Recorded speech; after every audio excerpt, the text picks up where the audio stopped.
Alrighty, we just stopped at that overlook, and I will be sure and post the pictures, and hopefully in the right spot when I get back to do some editing on this. This may be fairly long. I don't know if I'll break this up. I think the last time I did this, I broke it up into 3 videos, but we'll just see how it goes when it gets into editing.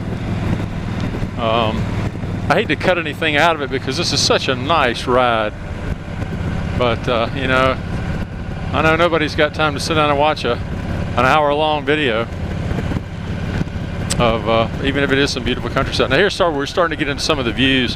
Hope you can see the mountains right there. They're not as far away as Sean Smoke's mountains are, but hopefully they're visible. But just lots of little views like that. You pop out and you'll see stuff like that on this road. This is on the Butler maps as one of the best roads in the area. If you don't have a Butler map and you're anywhere in the United States, you really should look into picking them up. They're invaluable in finding some really wonderful roads you may not be aware of. I had no idea this was here until I saw it on the Butler map. So check it out. They're not expensive. You can get them online. And a lot of the bike places are starting to carry them as well. And no, I did not receive any numerical compensation from anyone for any of the products that I talk about.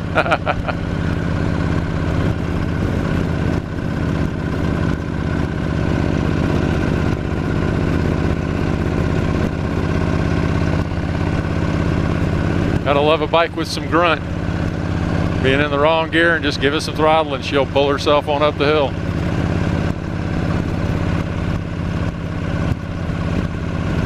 Still really cool temperatures right here. If you sit still in the sun on this tarmac, you get a little warm, but once I was moving again, it was just perfect. No problem at all.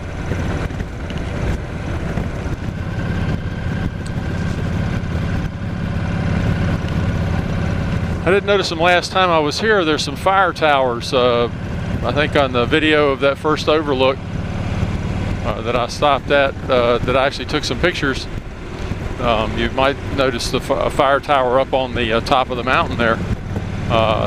The sign said that the fire danger was low, so hopefully nobody's gonna get anything started this weekend and have any problems.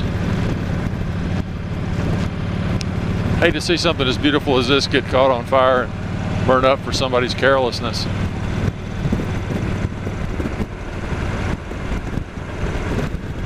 While I was taking pictures, a truck with a a truck with a camper behind it, or a caravan as my friends across the pond called it, went by. But I stayed there long enough. He should definitely be a good ways up from me. And I'm just going the speed limit here. Anyways, 45 is the speed limit through the park in this section. I think it goes down to 35 in some areas where the roads get a little twistier, and they will down here a little farther. So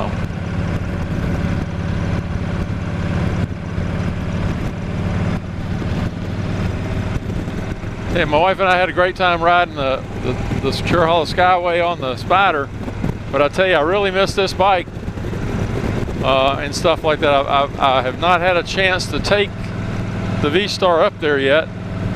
I almost did today, but it's a little bit longer ride. It's about 2.5 hours to ride up to a little town about 15 miles from the beginning of the Skyway, so it would be quite a long ride for me. I don't have really long legs on my bottom yet. I'm trying to work up my distances. I've got a fairly long ride coming up in a few weeks. I can trailer up and make it a short ride, but I'm trying to decide whether I just want to go ahead and give it a shot. It'll be about 2.5 hours up, and then riding off and on during the day, and then 2.5 hours back if I don't stop and stay the night at a friend's house on the way back. But oh, there we go. Something in the road. Piece of somebody's car in the road there. But That's actually purpose of this trip today. I'm trying to get some distance on this bike for the first time this year. Haven't been taking any really distant rides. The most we've ridden was last weekend when we rode the Skyway. This takes a while to get here, and and it's going to take a while to get home. It'll be at least a good hour and a half home, and I'll be riding into Atlanta, so I'll run into more and more traffic as I do. It'll be slower, it'll be hotter. I'll be pretty worn out by the time I get home, but just trying to build up my endurance so I can hit some of these places that I haven't ridden to yet. They're just a little bit, they've been a little bit too far away. I've been, an arbitrary line has been about an hour and a half. That makes for 3 hours just getting somewhere and then enjoying it or riding around in it. For me, that's a full day. Being a retired guy and all, I don't work 8 hours. I can't play 8 hours a day. I have to work it out a little different way. But if I can stretch my travel times up to 2 hours, 2.5 hours, that opens up a lot more of Alabama. It gets me into Tennessee, Kentucky, of course a lot more of Georgia, maybe trying to find a little bit of some areas east of Atlanta, although I haven't really seen anything on the map that looks outstanding. Here's another overlook. Let's stop here and get a few more pictures, see what it looks like.